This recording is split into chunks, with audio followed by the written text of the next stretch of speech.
সুপ্রিয় দর্শক, আমি আলপনা আপনাদের সবাইকে শুভেচ্ছা জানিয়ে শুরু করছি ট্রিক্স রান্নাঘর অতিথির সাথে। আশা করি সবাই ভালো আছে। প্রিয় দর্শক, আসছে 11ই জ্যৈষ্ঠ আমাদের জাতীয় কবি কাজী নজরুল ইসলামের 115তম জন্মবার্ষিকী। সেই উপলক্ষে আজকে আমার অনুষ্ঠানে আমি আপনাদের তার পছন্দের কিছু খাওয়া রান্না করে দেখাবো। তার একটি বিশেষ প্রিয় রান্না ছিল ঝিঙে আলু পোস্ত। হ্যাঁ প্রিয় দর্শক, এই ঝিঙে আলু পোস্ত বর্ধমানের লোকরা একটু অন্যরকম করে রান্না করে। তো আজকে আমি আপনাদের জন্য নজরুলের প্রিয় রেসিপি ঝিঙে আলু পোস্তটা করে দেখাবো। তাহলে প্রিয় দর্শক, সেটা করার আগে চলুন একটু দেখে আসি এটা রান্না করতে কি কি উপকরণ লাগে। ঝিঙা পোস্ত তৈরি করতে আমাদের লাগবে ঝিঙা টুকরো 1 কাপ, পোস্ত বাটা আধা কাপ, সরিষার তেল 1 কাপ, আলু টুকরো 1 কাপ, চিনি 1 চা চামচ, কাঁচামরিচ 6-7টি এবং লবণ স্বাদ মতো। দেখলেন তো প্রিয় দর্শক, খুবই সাধারণ জিনিস লাগে। আমরা সাধারণত ঝিঙে পোস্ত করতে গেলে নানা রকমের ফোড়ন দিয়ে থাকি, নানাভাবে ঝিঙে পোস্ত করি অথবা আলু পোস্ত করি, কিন্তু এই বর্ধমান জেলার চুরুলিয়া গ্রামের এই বিশেষ ধরনের ঝিঙে পোস্ত রান্নাটা আজকে আমি আপনাদেরকে করে দেখাচ্ছি। রান্না খুবই সাধারণ।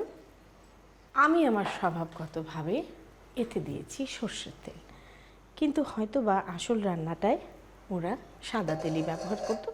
আপনাদের নিজেদের ইচ্ছা মতো আপনারা সর্ষের তেলও দিতে পারেন অথবা সাদা তেলও দিতে পারেন। বস্তুত নজরুল ছিলেন সংগ্রামী কবি। তিনি কখনো ব্রিটিশ হটাচ্ছেন, কখনো জীবনের সংগ্রাম নিয়ে লিখছেন। নানাভাবে তিনি এত বেশি অকুপাইড থাকতেন যে খাওয়া দাওয়ার প্রতি আগ্রহ তার খুব একটা গড়ে উঠতো না। কোনো সময় তার খাওয়ার সময়ও হতো না। এমনও দেখা গেছে যে বন্ধু বান্ধবদের যখন সবাই এক হয়েছেন, সব বন্ধুরা খেয়ে উঠেছেন, উনি খাননি এবং ওনার জন্য অল্প কিছু খাওয়া হয়তো বা উঠিয়ে রাখা হয়েছে, তখন অন্য কেউ আসলে উনি সেটাও দিয়ে দিয়েছেন। ওনার নিজের সেরকম কোনো মোহ খাওয়ার প্রতি কখনোই ছিল না। এবার এই তেলের মধ্যে আমরা ছোট ছোট করে কেটে রাখা আলু দিয়ে দিই। আলুটা জাস্ট একটু তেলের মধ্যে সাঁতলে নিব, খুব বেশি ভাজবার দরকার নেই। এবার আমি এতে দিয়ে দেব পানি, এমন পরিমাণ পানি যেন আলুটা একটু সেদ্ধ হয়। এবার এতে দেব সামান্য একটু চিনি এবং আন্দাজ মতো লবণ।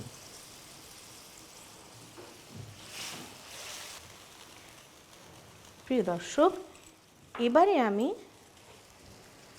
আলুটাকে ঢেকে দেব।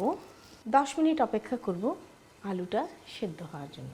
তাহলে আমরা ফিরে আসছি 10 মিনিট পর।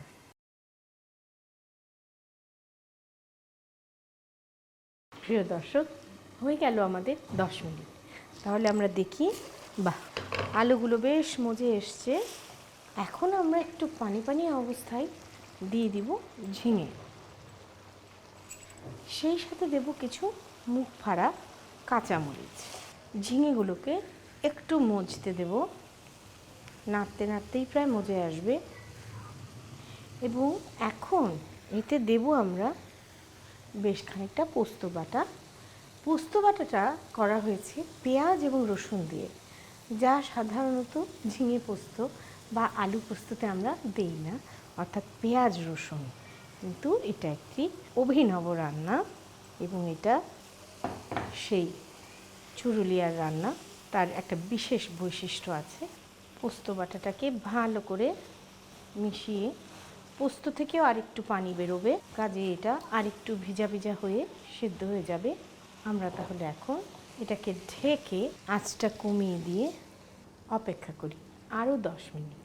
তাহলে প্রিয় দর্শক, আমরা ফিরে আসছি 10 মিনিট পর।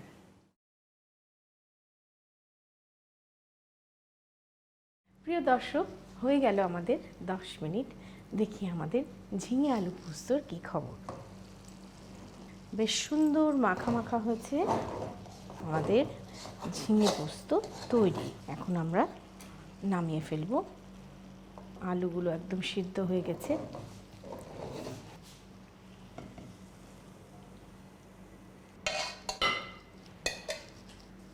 প্রিয় দর্শক, তৈরি হয়ে গেল কবি কাজী নজরুল ইসলামের প্রিয় খাবার ঝিঙে আলু পোস্ত। আপনাদের সবার সুবিধার জন্য চলুন এটা প্রণালীটা আর একবার দেখে আসি। প্রথমে একটি কড়াইয়ে সরিষার তেল, আলু টুকরো, পানি, চিনি ও লবণ দিয়ে ঢাকনা দিয়ে ঢেকে 10 মিনিট জাল দিন।